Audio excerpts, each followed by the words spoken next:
What happens when a nominee for the most powerful law enforcement job in America can't give a straight answer to the simplest questions?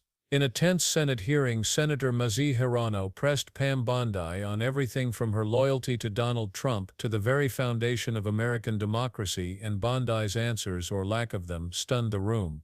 This wasn't just politics. It was a clash over truth, power, and whether the Department of Justice could ever be trusted again. From the very beginning, Hirono made it clear she wasn't going to waste time with small talk or platitudes. Forward to that confirmation. And who is on? Senator Hirono? You're recognized. Thank you, Madam Chair. For me and probably many other Democratic members of this committee, there were concerns going into Ms. Bondi's hearing that she would not have the independence necessary to be the Attorney General. Indeed, if confirmed, she will be the Attorney General to a president who expects 100% loyalty from his nominees. The question is whether she will have the strength to stand up to a president who views the office of the Attorney General this way, quote, "I have the absolute right to do what I want with the Justice Department."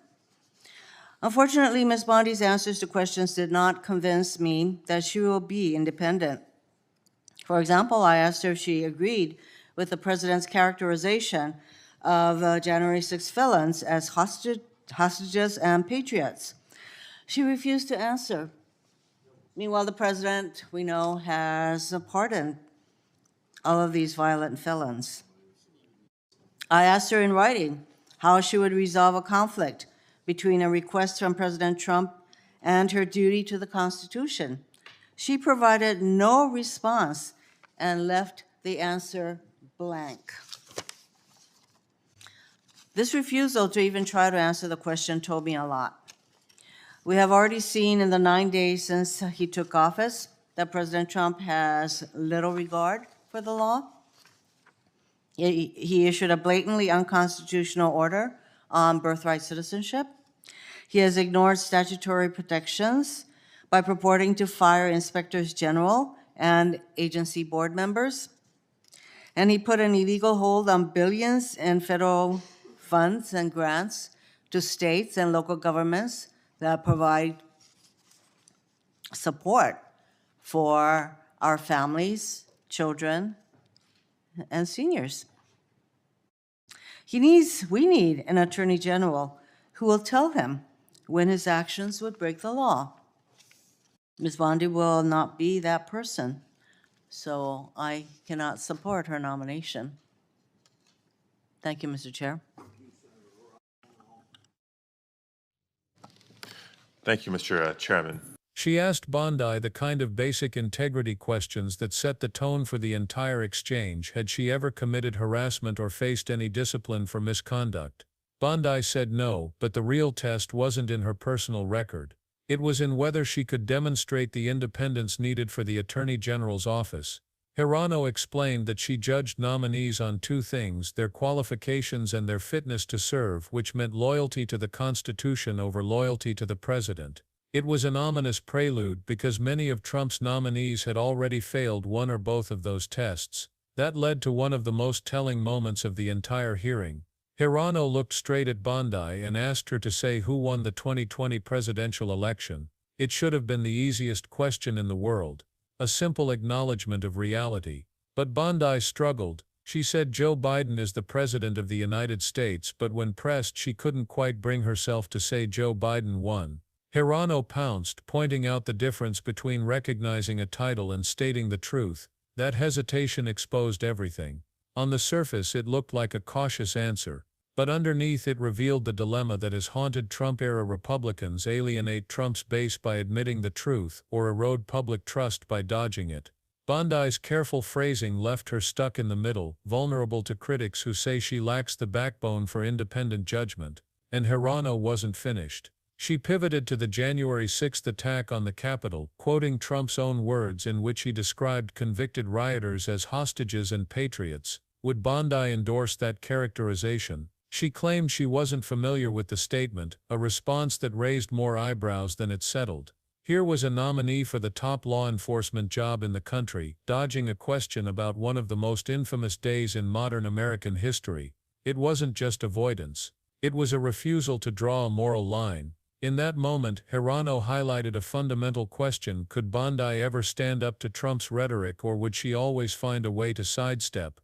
The senator then pressed deeper into another flashpoint issue: immigration and the southern border. Trump had made headlines for inflammatory language, and Hirono asked Bondi if she agreed with one of his remarks about immigration poisoning the blood of the nation. Bondi again said she wasn't familiar with the statement, but instead launched into a description of her own trip to the border, recounting visits to a crisis center and meetings with agents. She spoke about horrific scenes, clearly trying to deflect the question into safer territory.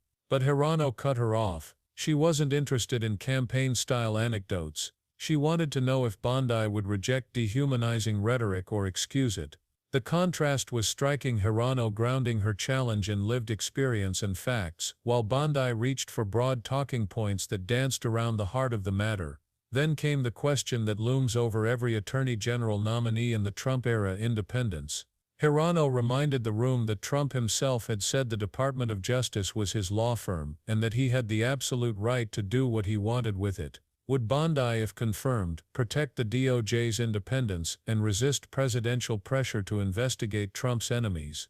Bondi tried to reassure by saying the DOJ makes its own prosecutorial decisions, but her answer was carefully hedged. She avoided directly committing to resisting presidential influence, sticking to vague statements about process. For a role that demands absolute clarity, that evasiveness spoke volumes. It suggested that when push came to shove, political loyalty might outweigh constitutional duty. But perhaps the most explosive moment came when Hirono brought up Bondi's own words from a Fox News appearance. Bondi had said, "When Republicans are prosecuted, the investigators will be investigated."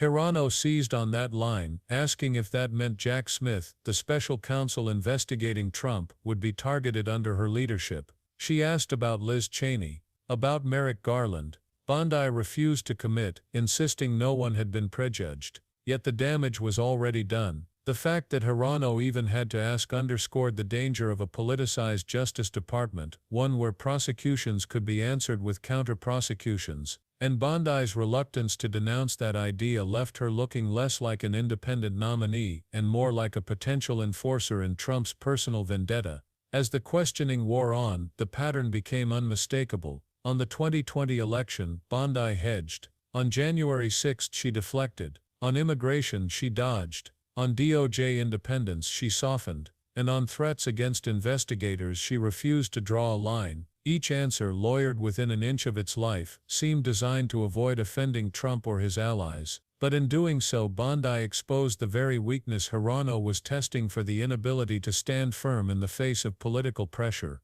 For viewers, this wasn't just another Senate hearing, it was a glimpse into the stakes of an era where truth itself is a partisan battlefield. Hirono forced Bondi into uncomfortable territory, making her choose between alienating Trump's base or affirming constitutional principles. And in nearly every case, Bondi tried to have it both ways, offering vague reassurances without real conviction. That evasiveness might keep her safe politically in the short term, but it raises a chilling question for the long run. What happens to justice when the Attorney General is unwilling to confront the president's overreach directly?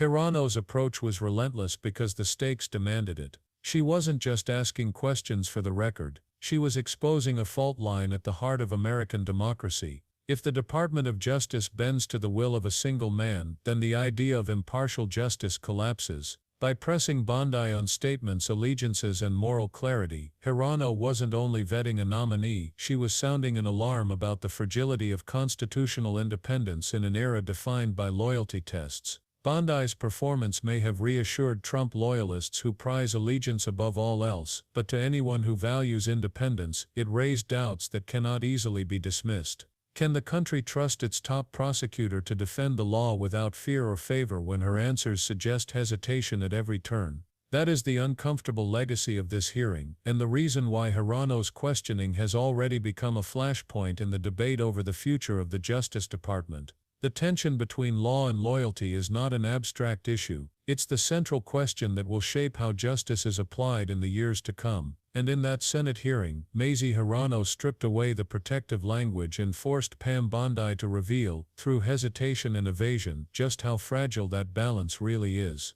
So what do you think? Was Hirono right to press so hard, or do you believe Bondi's careful answers show she can balance independence with loyalty? Let us know in the comments below, and if you found this breakdown eye-opening, don't forget to hit like, subscribe, and turn on notifications so you don't miss what's coming next, because the next showdown is even more explosive.